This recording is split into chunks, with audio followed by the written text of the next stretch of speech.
India versus Pakistan, who is actually stronger overall? If a war starts between India and Pakistan, the most dangerous moment isn't day one. It is the moment when one side starts losing because that's when the rules change.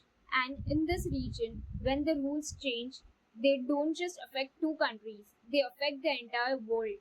So here's the real question, not who is bigger, not who spends more, but who actually controls the outcome when things go wrong. Most people think they already know the answer. India is larger, richer, more powerful. Case closed, right?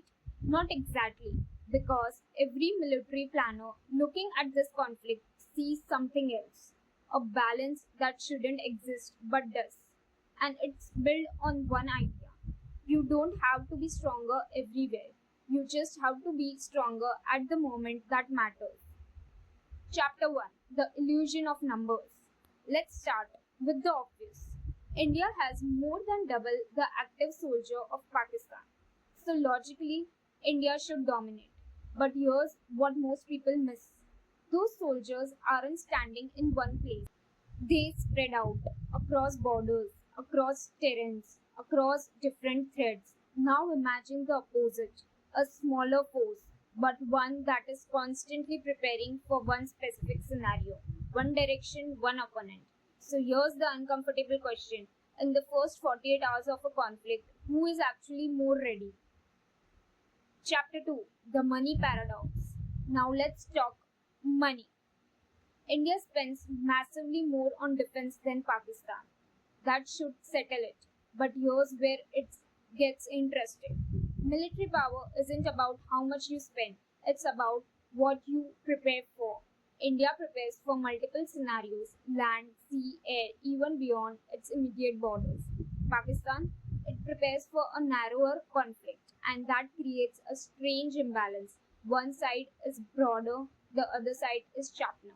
So the real question becomes, in a focused conflict, does specialization beat scale? Chapter 3, The Map That Changes Everything. Now zoom out. Look at the map, not as geography but as strategy. India is vast, that gives it depth, but it also creates a problem. It has more to protect, more to manage, more to divide attention across. Now look at Pakistan. Smaller, more compact, shorter internal distance, faster coordination. And there's where it gets uncomfortable in certain scenarios. Being smaller is actually an advantage because speed can matter more than size. Chapter 4, The Moment Everything Changes.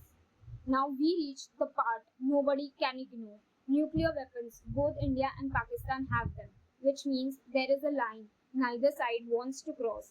But here's the twist, that line isn't the same for both. India says it won't strike first. Pakistan doesn't make that promise. Now think about what that means. If a conventional war starts, one side begins to lose. What happens next? Because that moment is where control starts to slip. So now the picture looks very different. India, larger, stronger on paper, built for wide dominance. Pakistan, smaller, more focused, built for high stakes scenarios. One relies on scale, the other relies on intensity, and neither can fully overpower the other without risking something much bigger. So here's the part no one talks about. If war actually begins, it won't be decided by total strength. It will be decided in first few days. Speed, positioning, decision made under pressure, and possibly mistakes. So the real question isn't who is stronger. It is in the first strike, the first moment, and the first real clash. Who has the edge? Because that answers changes everything.